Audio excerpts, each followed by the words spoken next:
You also are doing constitutional work and common law stuff in your area in New Hampshire. Can you Hmm. give a slight breakdown on what's going on over there with that?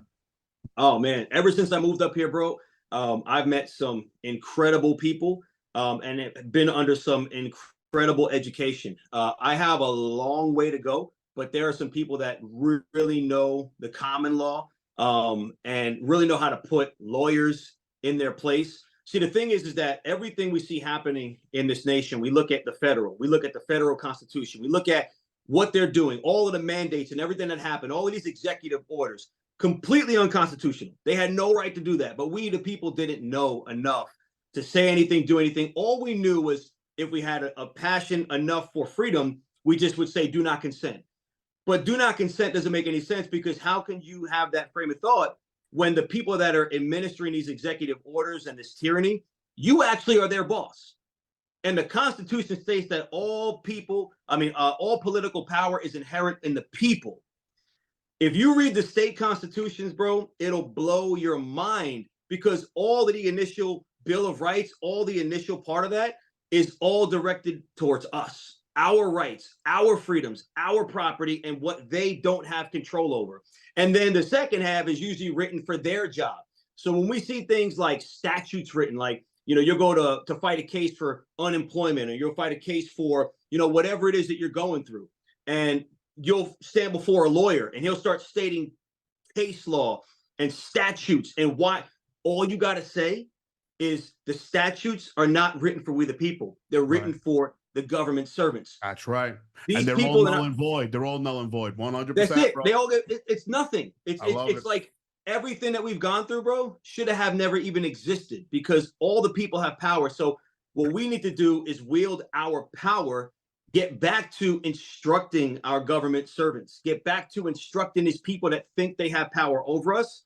And we do that with a very effective means through notices and affidavits. You got to check out my man, Dave Jose.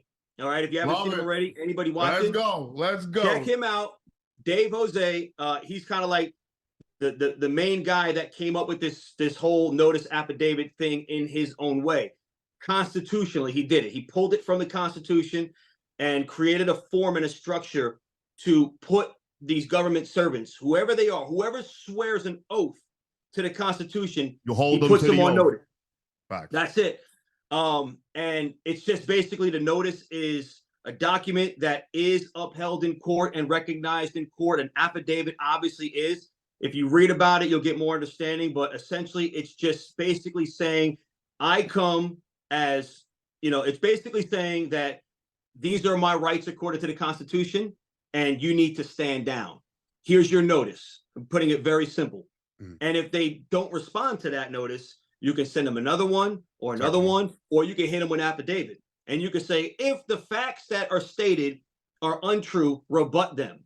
And if not, you could be held liable in court. All of these people, one day, Lord willing, will go to jail unless they come on the right side of the fight. And That's now right. we have people up here in New Hampshire, bro. We have, thanks to some incredible leadership, we're instructing the legislator up here. We have legislators, people in the House, Right. actually coming to our group chat, or people in our Telegram group chat, asking for advice on how to combat this.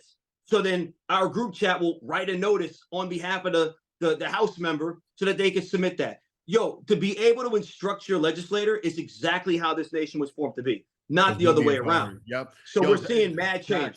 Dax, let me just cut in just to show you glory to God. That's Amen.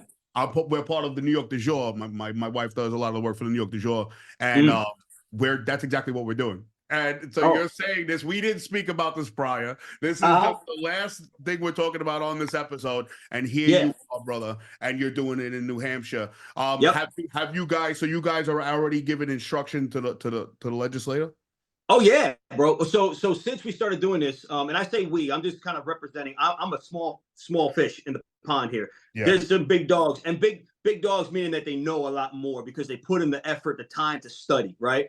So these are the dudes that are generally writing the notices, and they kind of leave it open for anybody to chime in. If you want to try to write the notice with us, come on in and do that. But they wrote notice for schools in the state to rescind the mask mandates, basically, and that didn't really happen anywhere. People would go to like, you know, conferences with the school board and try to like state their case, and it was non-effective.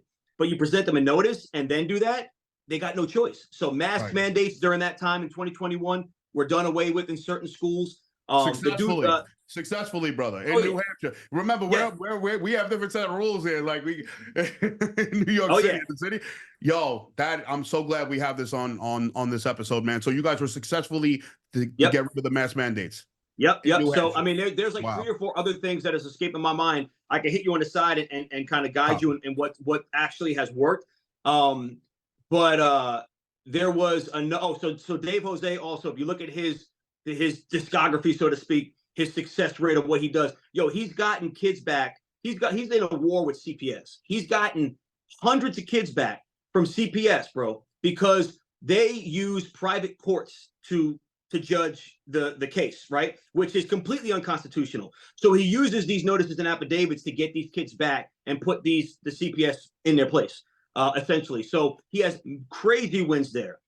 There's also been talk that his notices, along with the people that were involved with helping write them, have had impact and influence in the Supreme Court, because certain things have come out from the Supreme Court after a notice has been written to them that seems to be that they responded accordingly, right? So these things have power. And if any case reaches the Supreme Court level and you have your notices and affidavits as a receipt to be used in the case, man, and there's, bro, I got to get you these off the record here, but there's been cases where people have won with carrying a gun, things have been reversed, all kinds of stuff, dude. And we're fighting a war up here. And it's spiritual war, because when you're going after these certain entities, man, you start seeing things happen in your life. You're like, yo, what is going on? Because you're making somebody really mad. Are you guys working as a county? Are you guys working as individuals? Or are you working as the whole state? Is there like a de jure up there, or an assembly that you're working through? The whole state.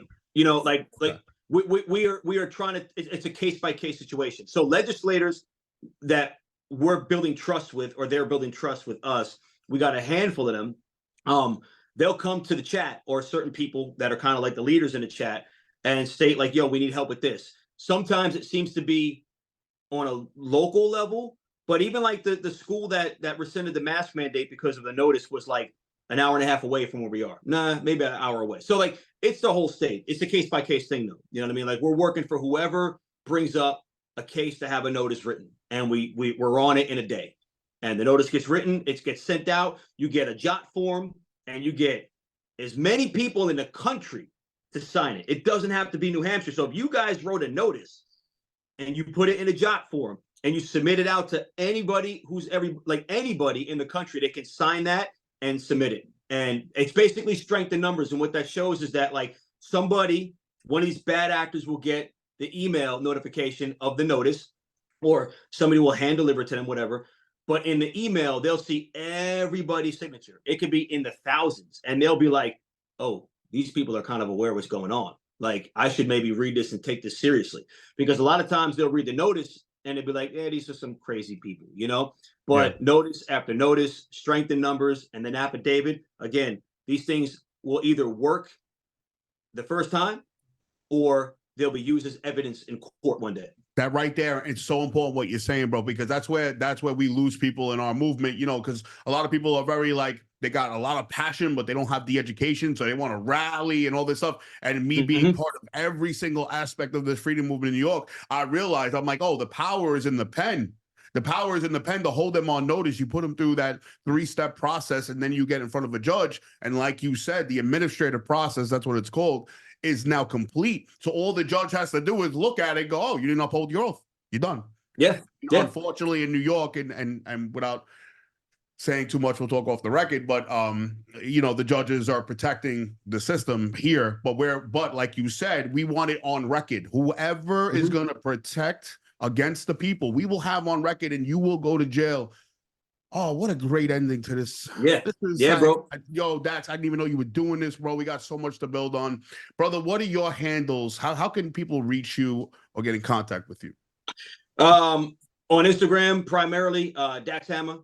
It's either Dax Hamma or Dax Hamma Beats. Sometimes I change it just because it's for marketing. I think it's still just Dax Hamma, DAXHAMMA, or it's Dax Hamma Beats. And that's pretty much everywhere, you know, but I'm rarely on Facebook.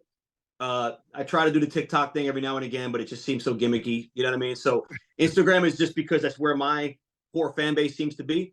And I got a YouTube channel where I kind of talk about, you know, audio engineering, mixing, production stuff that I'm still trying to build and figure out. But that's also Dax Hamma Beats. You type that in, you'll see my content. But it's all music based stuff. You know what I mean? Got you, bro. Yo, it has been a pleasure to have you. We're going to talk more off the record. I'm just Yeah. going to stop this here. And episode 15, Dax Hamma, we out. Pleasure, bro. Peace. Take care, King.